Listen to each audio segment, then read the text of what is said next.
దేవుడు మనలను ఎంతగా ప్రేమిస్తున్నాడనేది, ఎంతగా మన మీద ఆయన కనికరం ఉన్నది అనేది ఈ సందర్భాన్ని బట్టి మనం జ్ఞాపకం చేసుకోవాలి.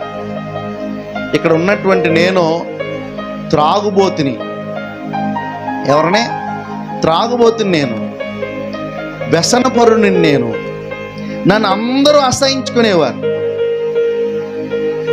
నన్ను అందరూ దూరం పెట్టేవారు, నన్ను అందరూ జాగ్రత్తగా చూడండి అవమానించేవారు. కానీ అందరూ అవమానించినట్టే, అందరూ అసహించుకున్నట్టే దేవుడు కూడా అసహించుకుని ఉంటే ఈరోజు ఇక్కడ నేను నిలబడేవాడిని కాదు.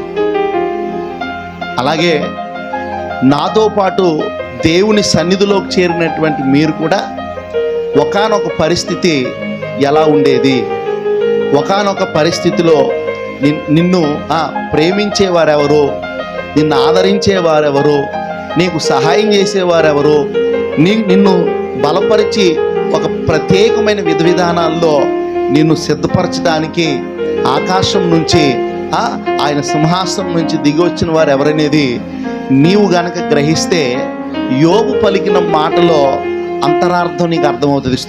మనం పాడైపోయినటువంటి పరిస్థితుల్లో యేసు ప్రభు వారి దగ్గరికి వస్తే ఆయన అంటాడు, నిన్ను నేను బాగు చేస్తాను.